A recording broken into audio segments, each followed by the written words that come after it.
I am Vinnie Tortorich, folks. Your good intentions have been stolen. But don't worry, I'm here to help you get them back. You may be soft and succulent at the beginning of this process, but hang in there. Before long, you will be lean and mean, guaranteed. It's the Friday show. This is the one where we bring in someone with so much more knowledge than me that it's not even funny. This guy has been on the show several times. He's been in my movie, Fat a Documentary.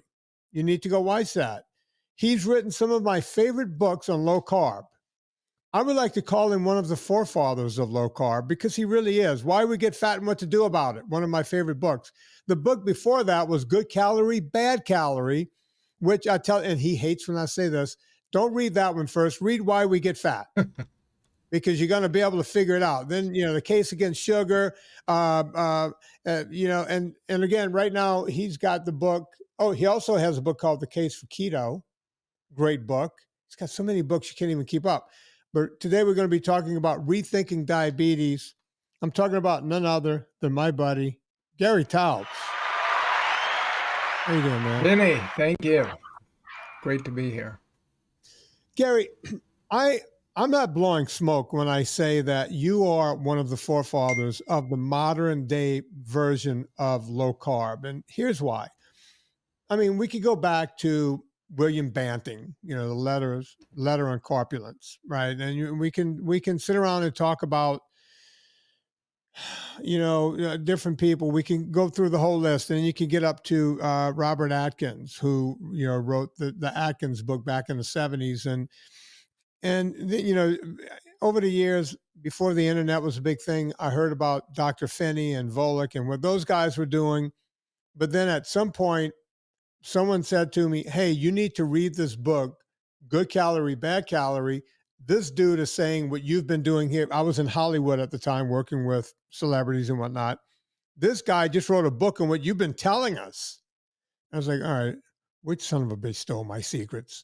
But it turns out that finally I had someone who was saying something to make me not sound crazy. Does that sound about right, Gary? Yeah, that's a good way to look at it. I mean, what I did as a journalist is I came along and I gave sort of the history and the background and the context and the sort of details of 50 to 150 years of science, depending on how you looked at it, so that it was the context by which you were making your arguments, and you were making them because they worked, I assume. Well, yeah. I mean, look, I would get this. Look, when you're working with people with type A personalities and they have to be on screen, I would hear over and over again, okay, I guess I could do this for a while, but as soon as I'm done with this movie, I need to go back because I don't want to die of, and I'm not making this Yeah. up, cholesterol poisoning. Cholesterol poisoning, people would tell me, is if you can be poisoned by something every cell in your body needs, right? And you really couldn't blame them because you couldn't watch a sitcom back in the 90s where the joke wasn't, hey, I'll have a ribeye with a side of cardiologist, right? Or some other, hack style joke. What made you look into this originally? Well, again, I was a journalist who specialized, an investigative journalist who specialized in good science and bad science, or controversial science. I had written 2 books about bad science, about physicists and nuclear chemists who discovered non-existent phenomena. And I think if there's one thing I know as well or better than anyone alive, it's the sort of signs and symptoms of bad science. When scientists are just doing a poor job at what they're supposed to do. And just like there are bad plumbers and bad chefs and bad school bus drivers, there are bad scientists, and usually their work doesn't get that far, but occasionally it does. Anyway, so I was specializing in that. Some of my friends in the physics community had a lot of supporters, suggested if I was interested in bad science, I should look at the stuff in public health because it was terrible. So in the early 90s, I moved into that. And towards the end of the decade, it's funny, I was living in Los Angeles on Venice Beach. I needed a paycheck. I was freelancing for the journal Science. And I asked my editor if I could get an easy story to turn over, and it happened to be a diet study of what's called the dietary approach to stop hypertension, the way to lower blood pressure through diet. And I started reporting that story, figuring it would take me a couple of days, and I'd get my paycheck and I'd be able to pay my rent. And it turned out to be now going on 27 years of work. Turned out that a lot of the patterns and symptoms and philosophies that I had encountered writing about bad science and other fields were sort of standard operating procedure in nutrition and public health and chronic disease. And so I started writing first about salt and hypertension, the idea that we get our blood pressure goes up because we eat too much salt, and the science behind it was terrible. And one of the worst scientists I'd ever interviewed took credit while I was interviewing him, not just for getting all of Americans on the low salt diet we were eating in the 90s, but getting us on the low fat diet we were eating in the 90s. And I literally got off the phone with him and called my editor at Science and said, when I'm done investigating this salt hypertension story, I'm going to do dietary fat. I don't know what the story is, but if this guy was involved in any substantive way, I can guarantee there's a story there. And he was, and there was, and that was the start of it. I did 2 huge investigations for the journal Science and this sort of infamous New York Times Magazine cover story, and then primarily books since then, because you kind of need book length to tackle all the issues in any substantive way. I would be remiss if I didn't ask you who the scientist was. Guy named Stamler from Northwestern University. Although I got to say, to his credit, he recently passed away at 101 years old. All right. So that's my way of giving the evidence both in support and against my position as an expert in this field. On the other hand, well, there's a lot of other hands. Yeah, Jeremiah Stamler. But look, whenever they show in the news the oldest person in America, I remember they showed this old guy in Mississippi, and say, "Hey, the oldest man in America is 108," and they showed the old guy lighting a cigar from the stove, just bending, almost burning his head, like. And they said, "Yeah, what's your," and they always have the funny quip that the old guy says, "What's your thing for staying old?" He goes, "Well, I smoke 2 cigars every day." And what kind of cigars? 2 kinds, cheap and free. And that's the yuck joke. But when people go, "Well, this person did this and lived to 101," right? It doesn't. When you look at all-cause mortality and you can't look at that M1 of that one person, right? Other people don't make it. That's yeah, actually, one of the last stories I wrote for a magazine was on longevity research for Discover. This was back around 2008, 9, and back then there were various research groups studying centenarians, so specifically looking at people who lived to be 100, to look at their blood markers and their habits and their diets and whatever it might be that predicts their longevity. And the single greatest prediction of longevity was having other relatives in the family who lived to be 100 or close to it. Right. And basically these were people who did whatever they wanted for the most part. None of them you couldn't say any of them lived to be 100 because of their diet. They lived to be 100 because of their genes. Yeah. And they didn't manage to kill themselves prematurely, to their credit. So there's not much you can learn. But nonetheless, I always feel compelled to point out that Stamler lived past 100. I probably won't, and so it just seems like full disclosure. Well, you see, we're both football players. By definition, if we see 80, we've made it, right? Because that's Yeah, well, ex-football player. If we recognize when we see 80 that we actually are 80 and don't think yeah, we're, and can remember our children's names and other issues, yeah. yeah. Every time That I can't crosses my remember mind. something, I think I have CTE like on a daily basis. Like, oh God, I know I have it. Here it comes. Okay, Yeah, the so problem is here's a kind of selection bias, just to diverge a little. But when you're young and you can't remember your friend's name, or you say who's it, or yeah, what was that movie with what's that guy's name, the one who played in the movie about the mountain with that woman, the one with the blonde hair, and you have those kind of conversations, yeah, and you're 30, you don't blame it on age. Or if you right. can't remember where you put your keys or your eyeglasses, if you're wearing eyeglasses at 30, it's like natural forgetfulness. You're thinking about other things. When, as you get older, you need something to blame it on. And now it's like, oh my God, it's happening. Or at least that's my rationale. So it's not that our memories are actually any worse than they ever were, other than they're a bit fuller now. So there's less room to store new material.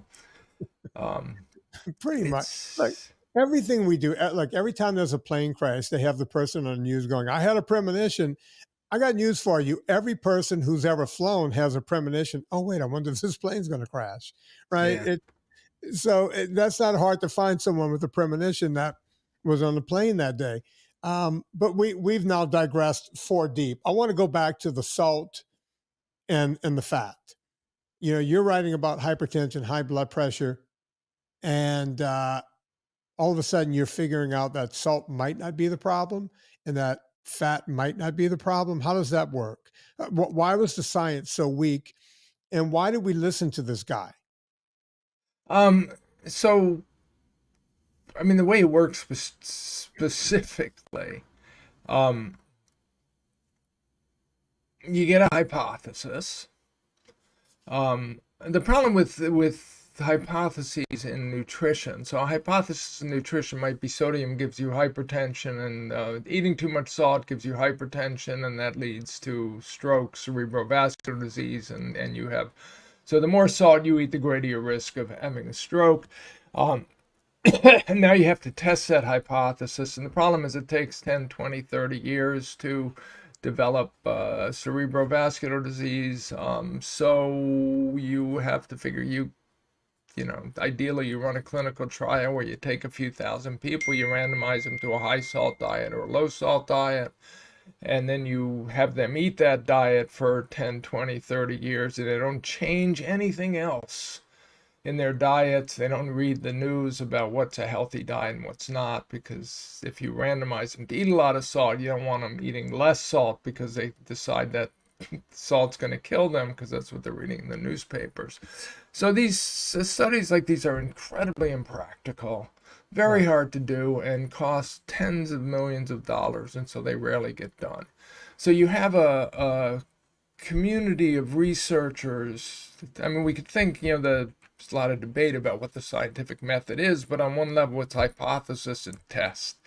You get a hypothesis, you have some idea of, factor X causes effect Y, you know, eating fat gives you heart disease, and then you test the hypothesis, and you've got to test the hypothesis rigorously. So you can't just test it once, because you might have screwed up the test.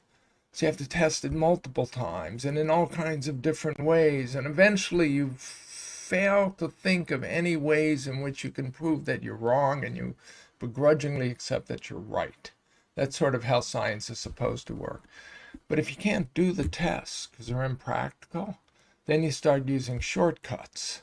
Well, we can't do it in humans, so we'll do it in mice. Mm. We can't actually do the clinical trial, so we'll just try to find people in the community who eat a lot of salt and compare their health to people who eat very little salt, and we'll pretend that those kind of people are identical except for how much salt they eat, which they're not. So you end up with a field, a discipline of science, that because they can't rigorously test their hypotheses, don't respond by getting ever more sort of humble about how they propose their hypotheses. Rather, they respond by lowering the standards for what it takes to believe them.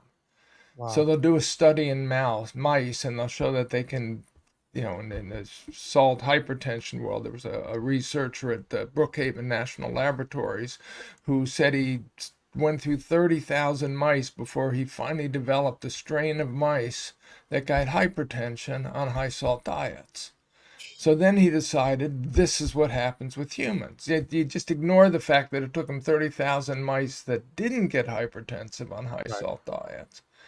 And he convinced a lot of people that this hypothesis was right, and it made sense biologically, which you could come up with biological mechanisms for virtually anything, but this seemed commonsensically to be true. There'd been some studies in the past that had showed that if people eat diets with no salt, now these diets not only had no salt, they were low in calories, they were low in fat, they were low in sugar, they were low in everything, but if people ate them, their blood pressure came down. So, like I said, rather than sort of keep the very high standards of good science, the line I quote in virtually every one of my books, whether on nutrition or not, is Nobel laureate Richard Feynman, who said the first principle of science is you must not fool yourself because you're the easiest person to fool. Right. And rather than sort of think about their work like that, they decided, again, we're just going to lower our standards. We're going to accept our hypothesis as true based on this lesser evidence. We're going to assume that mouse studies apply to humans. We're going to assume that people who avoid salt and people who eat a lot of salt are the same. And the only thing that's different between them is how much salt they're eating. And we're going to come to these conclusions. I came along as an investigative journalist with a science background without preconception. So all I want to know was the evidence. Right. Did the evidence justify the beliefs? And so you start looking at the clinical trials and you find out that they tested this in a lot of clinical trials, and the clinical trials didn't really support the hypothesis. And then you start looking at the observational evidence and you find that, yeah, there's a lot of observational evidence, societies that eat very little salt, like in the Amazon rainforest, don't tend to have high blood pressure, but the same societies eat very little of a lot of foods because they're isolated in Right.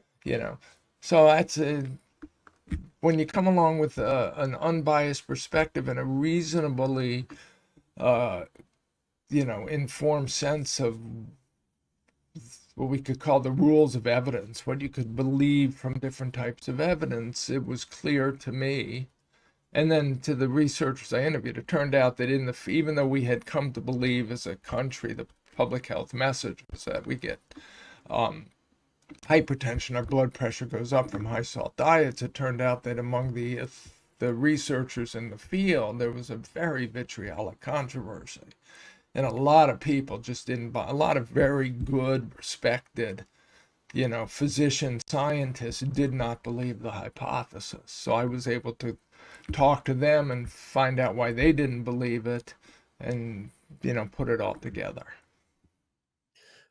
Did you feel like you were bias shopping when you were talking? Were you just going to these people going, hey, what do you think? And you just found those people? Well, first of all, my bias going in was that the conventional wisdom was right. So you were on, Okay. I was going to ask that question. So you wanted that to Yeah. be right.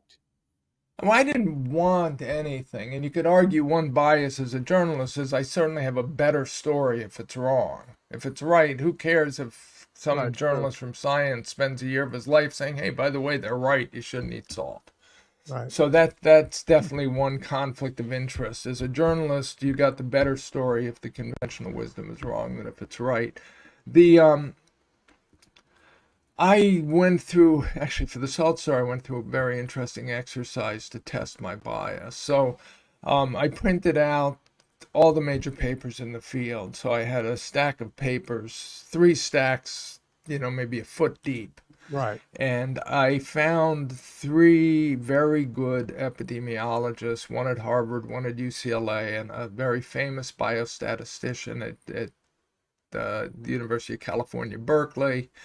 And I sent them these stacks of documents. None of them had ever written about the salt blood pressure relationship, had ever looked at the data before. They weren't involved, so they were completely unbiased, other than that they tended to believe the conventional wisdom also, because we all did.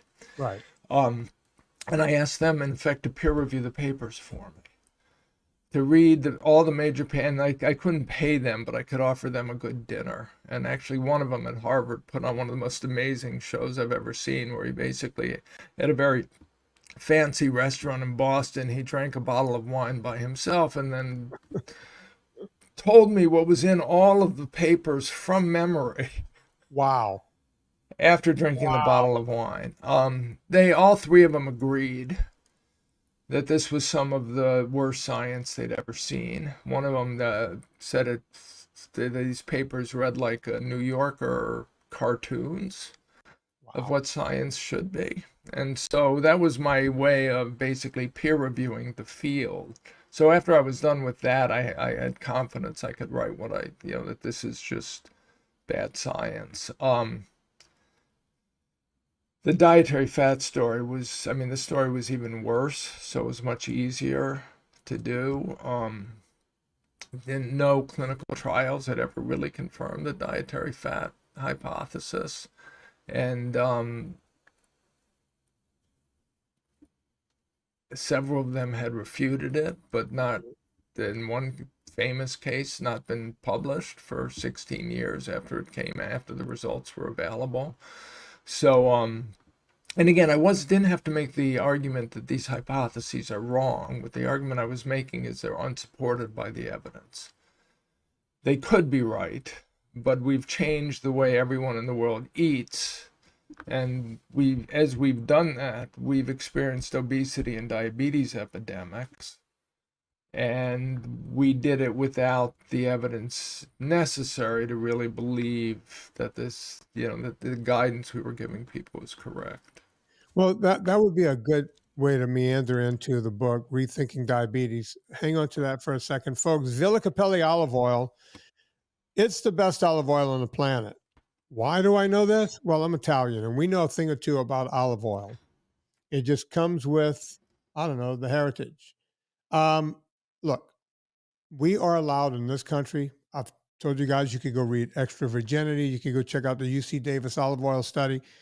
Our government, our FDA allows olive oil companies to cut them up to 40% and still call it 100% pure olive oil. That's criminal. This kind of thing Gary Taubes goes after. It might be his next book, The Case Against Olive Oil in America.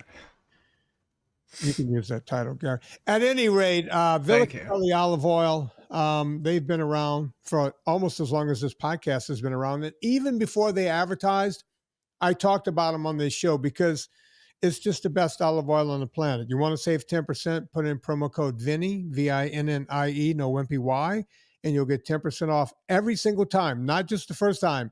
And if you spend more than $125 after the discount, the Vinnie discount, you get free shipping. And when you're buying 3-liter tins of olive oil, and by the way, you don't have to buy that much. You could buy a 750 milliliter. You could buy 1 liter. They got all kinds of, I like to get the big 3-liter tin. I get something else to get it to $140. I use the discount too.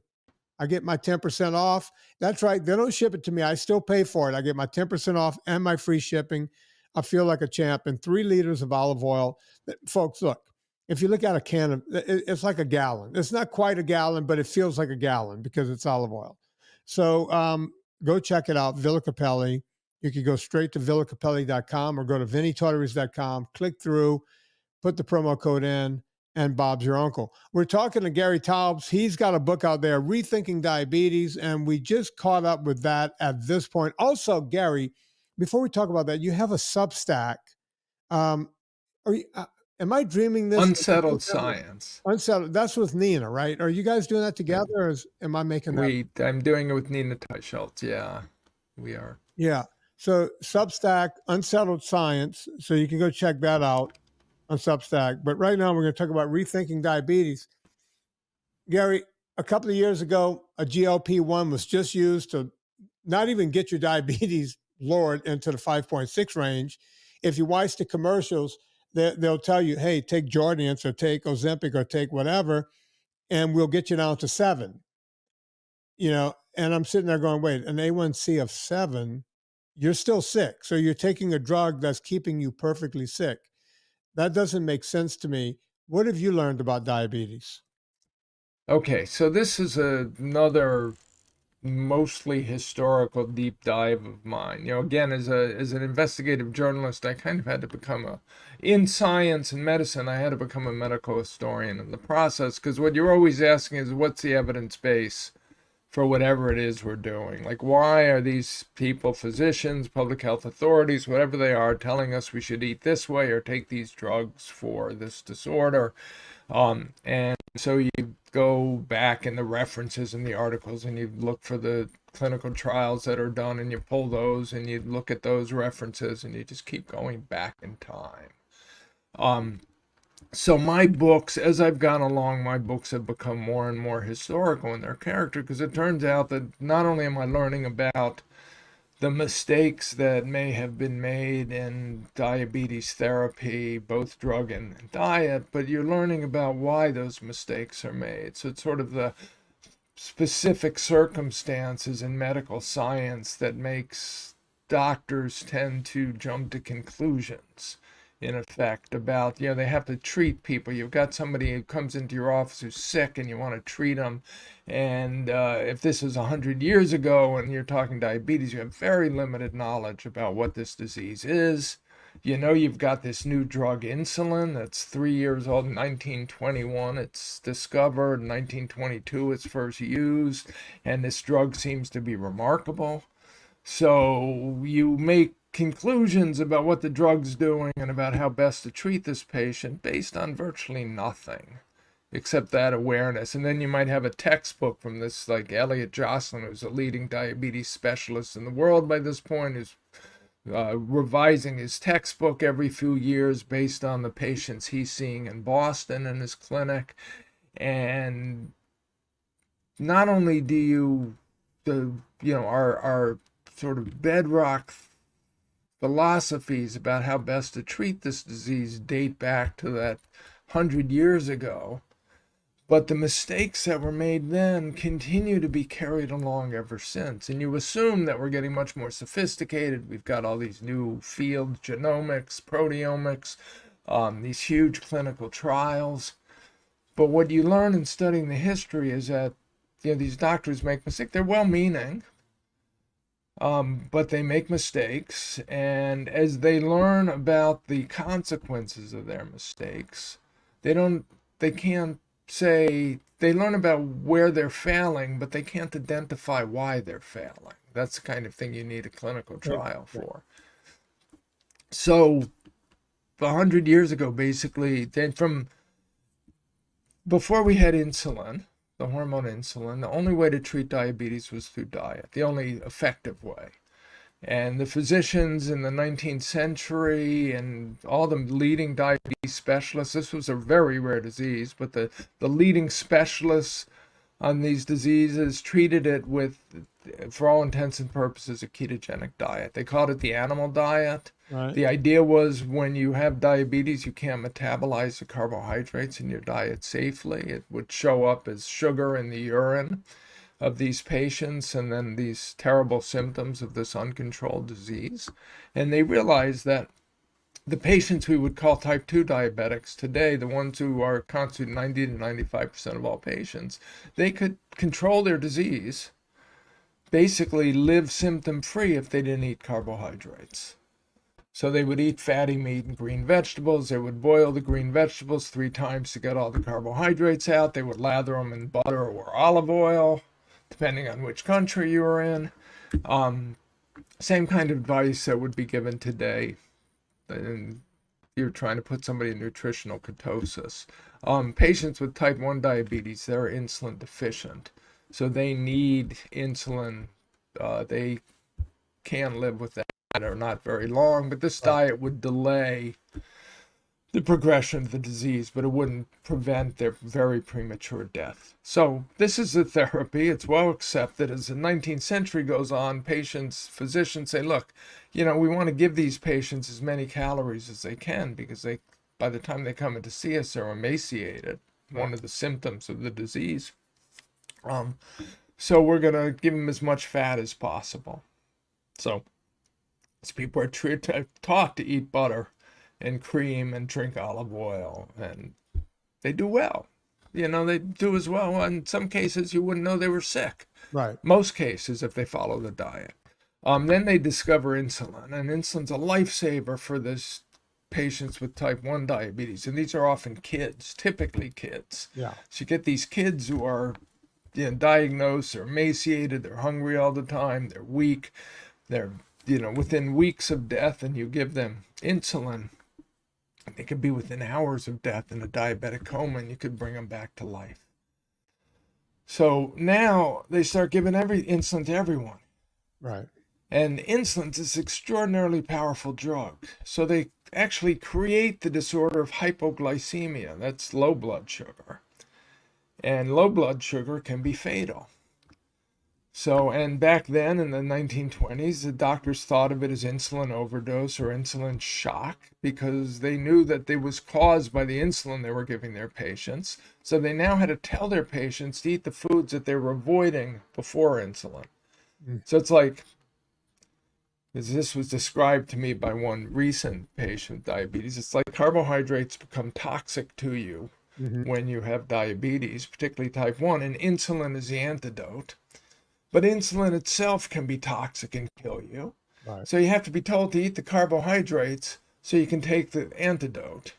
So you eat the poison, take the antidote, and then you try and balance that out, which was very difficult. Yeah. And as time goes on, the patients realize, the doctors realize it's just a lot easier to let our patients eat as many carbohydrates as they want.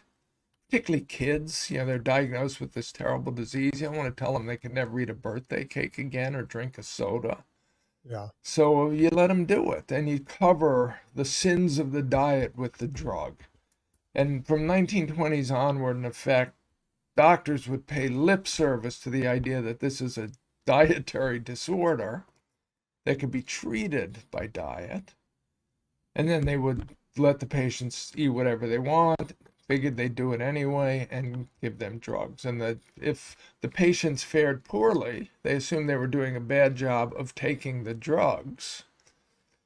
And they would propose or prescribe more drugs or newer drugs or higher doses of the old drugs. They never sat back and said, wait a minute, maybe the problem is the diet. And just to sort of catch up 50 years in a short time, in the 1930s, so they're in the 1920s, they're saving these kids' lives, and insulin's a miracle drug. In 10, 15 years, they realized that these kids are being overwhelmed by the sort of common complications of this disease: heart disease, stroke, cerebrovascular disease, neuropathies, nerve damage, they're having amputations, retinopathy, they're going blind. And these kids whose lives you're saving when they're 12 or 15 with insulin are now dying far too prematurely at 30 or 35 from the complications of living with this disease. Right. But they never say to themselves, what would have happened? Is this the complications of the disease? Is it the complication of the diet they're eating? Is it a complication of the insulin therapy we're giving them for the diet they're eating? And as time goes on, they never answer that question. And by the late 1990s, it's established that diabetes, the current thinking is this is always a chronic progressive disease. So that means it just gets worse. You can start a patient on one drug, or you can start a patient on a diet, but it's always the wrong diet. And after a few years, they'll need a drug, and then they'll need more drugs, and then they'll need higher doses. And by there's a committee meeting around 2017-18 that I quoted in the book, where the American Diabetes Association experts said the biggest challenge to better therapy for our patients is the resistance of doctors to keep adding new drugs and raising doses as time goes on. And what you end up with is these patients, even very compliant patients, who take all their drugs, do everything they're told to do, And they still end up dying prematurely of heart disease or going blind or needing their lower limbs amputated. And nobody says, okay, I'm going to correct that in a second, because the people in our world did, but nobody says in this process, maybe it's the diet. Right.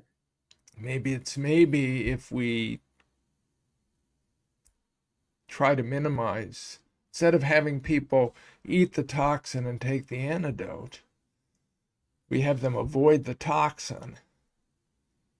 Okay, carbs are bad for you now. You can't eat them. Don't eat them. We know that people thrive on these diets. So you can live a perfectly happy, healthy life. Just don't eat these carbohydrate-rich foods.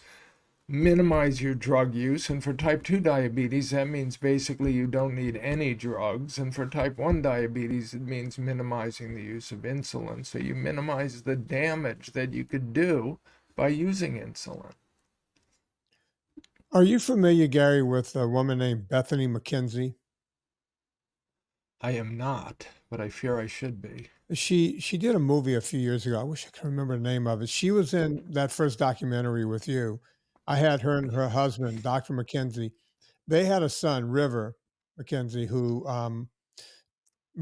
wakes up one morning and they figure out he's got diabetes, type 1, juvenile diabetes. And the kid almost dies and whatever. And they go and they do all the, they get the kid on the drugs and all the fast acting insulin and all of the newfangled stuff.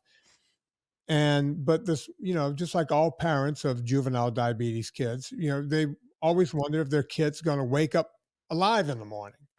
So she, after a bunch of different bouts, when the husband and wife tried to go out and someone's, was babysitting, something would happen and they would have to run home and so on and so forth. Well, long story short, one night out of frustration, Bethany gets on the Google machine and starts learning about the ketogenic diet. And even though you can't fix type 1 diabetes with a diet, you can certainly, keep it at bay and use not have to use the fast acting insulin. You can use old timey insulin that costs like $5 a month and all this kind of stuff. So she goes and she puts her kid on a ketogenic diet. She learns more about it. She really studies it. Her husband's a doctor, so they figure it out.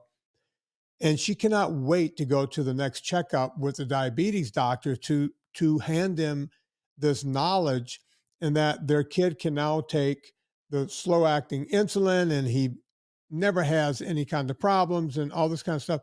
She goes in and tells that to the doctors, and they wanted to take her child away from her. They wanted to call in child services. And that's what started her down the road of doing this documentary. They thought the mother was the problem, right? You're abusing this child by not letting him eat sugary things and living like a normal kid. Long story short, River is a junior or senior in high school now, I think. I keep up with him on Instagram, and the McKenzies have become, pseudo friends. I know him through phone calls and whatever. The kid is a tennis star. He may go to college on a tennis scholarship. And he's never taken fast acting insulin ever again. He's on this very cheap drug, and they had trouble with the doctors trying. And if her husband hadn't been a doctor, there might have been other implications where the child would have been taken away. That's why I was interested if you've ever heard of those stories. Well, one of the key revolutionary figures in all this.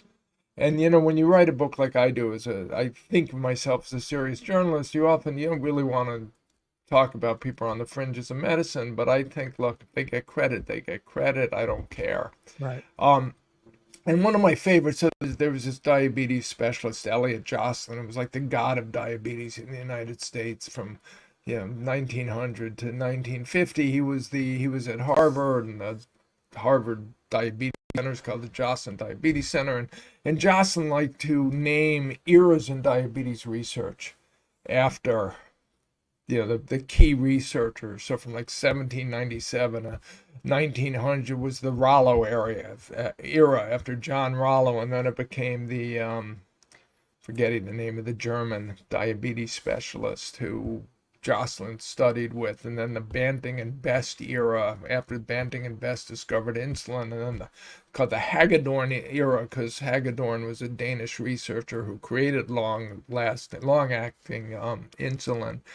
And I wanted to title one chapter the Bernstein era, because in the 1960s, so this is the kind of thing you realize when you look at the history, they're treating diabetes and coming up with theories about what it is and how to do it, and they have no way to measure blood sugar in their patients regularly. Right. So they're treating high blood sugar, but they can't measure high blood sugar, except once a month when the patient goes into the doctor's office and they take a blood sample and send it out to a laboratory. And they're using insulin. They have no way to measure insulin levels in the bloodstream. So in the 1960s, they finally have devices that have been created that allow hospitals, emergency rooms, to measure blood sugar, because if a patient comes in on like a Friday night and they're unconscious, you want to know if they're in a diabetic coma or they've drank too much or they got hit by a car, and so you need to test their blood, and the lab's going to be closed on a Friday night and you can't wait. So they got these devices. They cost about $4,000 in today's money. And this guy Bernstein, who's diagnosed as type 1 in 1946 when he's 12 years old, he gets a engineering physics degree from Columbia. He's a very smart guy. He's working in industry. He's, in his early 30s. He's doing everything he's supposed to do with his diabetes, and his body is slowly falling apart as it does. He's married. He's got 3 kids. He knows he's not going to live long enough to see him graduate from college. And so he reads about one of these devices in medical device magazine, and he gets his wife is a medical doctor, she's a psychiatrist, so he gets her to order one for him, and he becomes the first person ever to test his own blood sugar at home.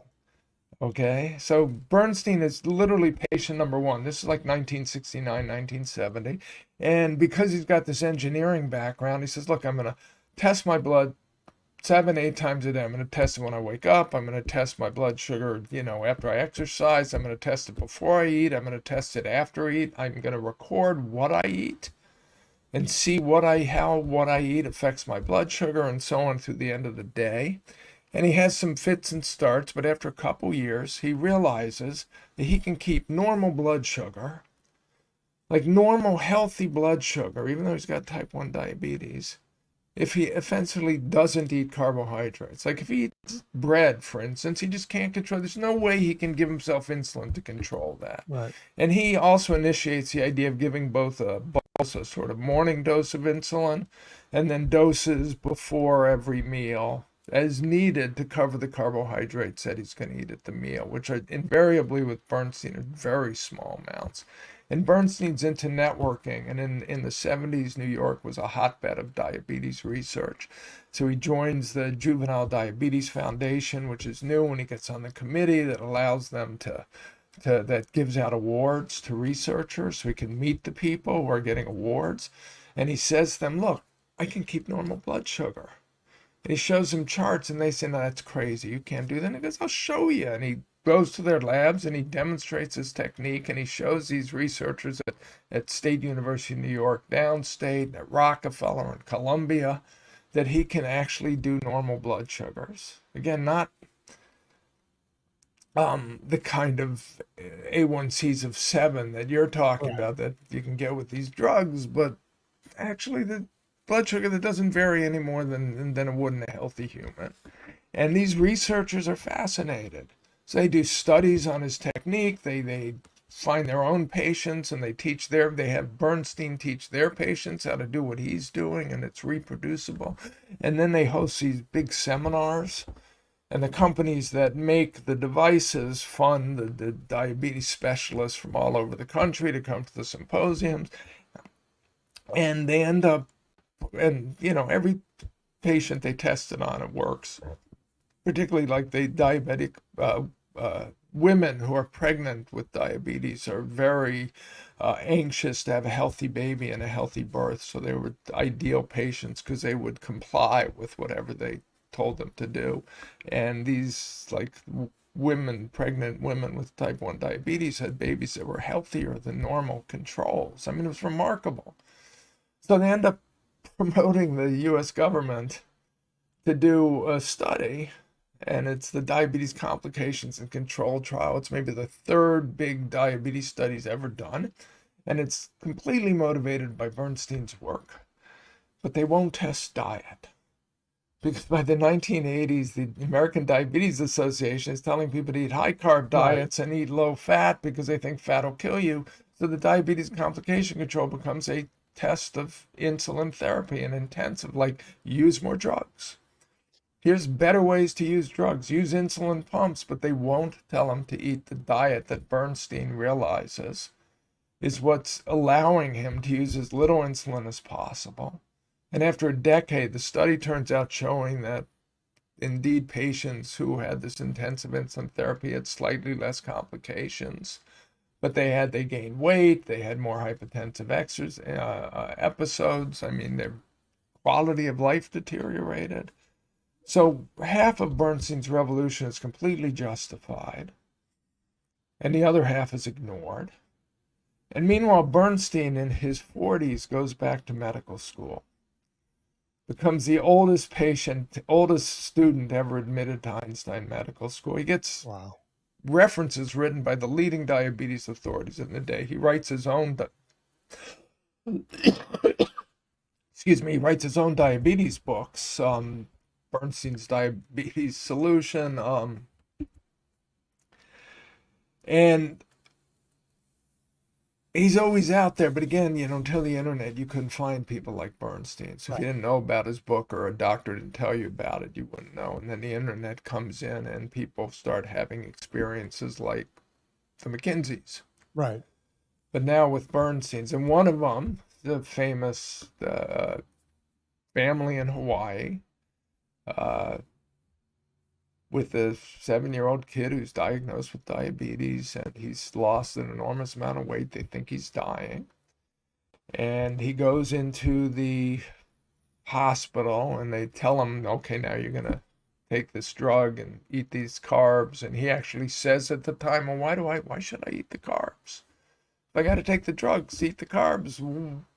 And they look at him, this emaciated 7-year-old kid, even his father, who's a physicist working for a big aerospace company in Hawaii, thinks he's crazy. But then they go back home and the father, fascinated with the challenge of getting this kid's blood sugar under control. And he realizes that no matter what he does, he can't do it. He cannot keep the kid's blood sugar from swinging wildly. And eventually they get on Dr. Google, and that leads them to Bernstein's books, and they get Bernstein's books, and they realize then he starts experimenting with Bernstein, and lo and behold, they could keep kids' blood sugar normal. It's like 6-7 years later, he's a junior at Punahou High School in Honolulu. He's the starting quarterback on the football team. He's 6'1", couldn't be healthier. Dykeman, Dykeman.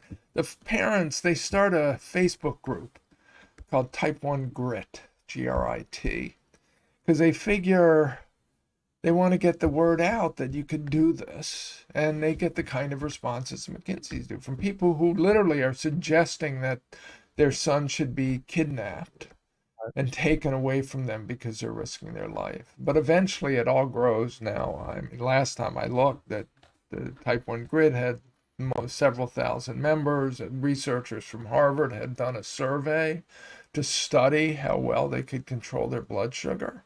And while you never know in that kind of survey what you're missing, the conclusion was that on Bernstein's program, these people could keep their blood sugar so stable that, again, it was unimaginable to diabetes specialists that patients with type 1 diabetes could have blood sugar that healthy and that stable, and yet they could. But the problem is this wasn't the way the community thought about it. But you think about it, Gary, when you have people like Bernstein out there, and all of the forefathers before him, and now you have a book, Rethinking Diabetes, out there. You would think that the ADA, now I understand why the ADA does what the ADA will do.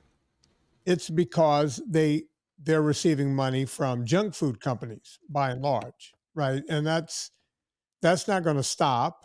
So it's not in their best interest to lose money unless you have a different idea. I mean, why do you think the ADA won't change, or maybe it's very slow to change? Yeah, I'm not a fan of conspiracy theories. That I tend to try and work from the assumption that these people really want to do good, Okay. that they're not, that, and I have friends, including very good journalist friends, who think I'm naive. But I can't imagine, if the ADA, you know, Kraft Foods came to me and said, "Look, here's a check for $1 million. Will you spew bullshit for us?" Um, I would say no. If they said 10 million, I think I would say no. After that, I'm not making any promises. But the in general, people, the problem is once they commit to an approach, Right. and the approach is this low-fat diet, high carb. So in 1971, that's the first time they come out and they say, "Look, we were wrong. It's not the carbs that are the problems, it's the fat that's the problem. So eat high carb diets and take your drugs," basically. That was the message. Um, then they're committed to it. And the research community, this is what I wrote about in my other books, are committed to these hypotheses. When you get, for instance, $150 million from Congress to test your hypothesis that low-fat diets will prevent heart disease, that test is only considered a success if the hypothesis is proven true. Right. So in science, the really important thing is to refute your hypotheses, but in medicine and public health, basically, if Congress gives you $150 million to do a study, you better prove that the damn thing was true. And if otherwise, they're going to accuse you of having wasted their money. And then you come back to them next year and you say, "Well, sorry, we had the wrong hypothesis. Can you give us another $150 million?" They're not going to give it. So there's a real problem in these fields. So they commit to these ideas and then they have to support them ever after. And they never have a mechanism really to step back and say, is there something we're doing wrong? No matter how much diabetes cases increase in this country, so it's like 600% increases since 1960, from say 1.5 million Americans with diagnosed diabetes to 30 million and maybe 40 million, 1 in 10, total. So that's diagnosed, and those people don't know it yet. They never have a way to say, look, yeah, maybe these numbers shouldn't be this big. Maybe we're really, if you'll pardon the expression, fucking up our mission here, and maybe we should step back. Like if you're a corporation and you perform badly, your stockholders say, "Whoa, you guys are really performing badly," and they sell your stock, and then your board says you guys are performing badly, and they bring in outside consultants. They call in another McKinsey, and they analyze everything you're doing, and they're unbiased, and they give a report saying, your board doesn't know what you're doing, your sales program is wrong, your philosophy is wrong, you gotta, completely rethink. These health organizations have no way to do that. So instead, what they do is every year they have these committees of experts who are committed to the old way of doing things, look at the very newest data, whatever's published that year, and suggest what nuances they might, what little changes they should make in what are called these standard of care documents. But they just don't have a way to step back and say, do in effect what I did as a journalist. I played the McKinsey role. Right. And what's wrong here? Why do we have these horrible numbers? Why is this disease out of control? Why do people with this disease, despite all these remarkable new drugs, still in general do so poorly? Why should anyone be on 5 or 3 or 4 or 5 drugs for type 2 diabetes with all the side effects that go with it, if there's a dietary approach that will then essentially make them healthy? And they don't ask those questions, and they have no mechanism to do it. I wrote the book, in effect, for the American Diabetes Association. I admit that, a patient, it's a lot of dense history in there and philosophy of science, and you'll learn a lot, but it's not what the patient needs to control their disease. But maybe it's what the administrators at the ADA might say, we owe it to ourselves to read this, Well, or we owe it to the 40 million people with diabetes in this country who look to us for guidance. you're a lot kinder than I am, and I think I agree with all of your journalist friends. Because money always plays a big part, and when you see who is sponsoring this, and you want that sponsorship money to come in the following year, and I get it, the government is giving money here too, but I just, and I don't look at it as conspiracy. I'm more of a because I'm not a scientist. I'm more of a follow the money guy. That's how you end up making documentaries. You just go sniffing down the money trails, and you end up at where you are. But yeah, Well, there's certain. you're kind when it comes to that. I'm going to be honest with you. And by the way, Gary, look, good calorie, bad It's calorie. just, The book after that, Why We Get Fat, and then the case for keto, the case against sugar, and then you get to Rethinking Diabetes. It's not like you're a one-trick pony that just showed up 5 minutes ago. When I read through your books, it's almost like a paper trail, right? It's almost like, they follow each other, which is good, right? And you're not just making this stuff up out of thin air. You're coming up with these results from somewhere. Would you agree? Yeah. But again, the world is full of people who can make very compelling arguments by leaving out half the data or more than half the data. So that's always the counter argument, is you never know what people like me leave out. Right. Maybe we're only giving you a part of the story, and if we could see the whole story, it would show that I'm wrong. The other issue is I've been accused, as soon as I got a big advance to do my first book after this infamous New York Times Magazine cover story, people accused me of writing what I wrote just to make money. I mean, journalism and being an author is a terrible thing. I mean, it's, the idea that anyone would do this just to make money is a little insane. But so I've been on the receiving end of those accusations. So I don't like to go there myself. I realize it's like most people operate, they think they're doing the best they can. They're trying, they think they are being good, that they are doing the right thing. They don't think, oh yeah, they don't have that evil laugh as they're sneaking off to the bank. So that's kind of and again, I could be naive, but that's my approach. And you could see how there's a famous, in science, there's the things Occam's razor, which is never multiply hypotheses beyond necessity. So it's always like, pick the simplest possible hypothesis that could explain the data. And then there's a variant called Hanlon's razor, which is never, oh Christ, I'm never going to get this right. Never explained by, greed, that which can be adequately explained by ignorance, something like that. It's sort of, you can see without the greed. What's it called? Hanlon, Hanlon. Yeah, if you I'm gonna look it up later. Google it all. Yeah, I need to, everyone knows Occam's razor, but never heard of Hanlon razor. So we'll figure it out. Yeah, let's Google. We might as well look at it. Yeah. Get it right. Can you look at I'll look it up too while you're looking it up. There. Hanlon's razor. I had to a heuristic telling us to never attribute to malice that which is adequately explained by stupidity. I love that. Yeah, there you go. And the malice is a conspiracy theory. Yeah.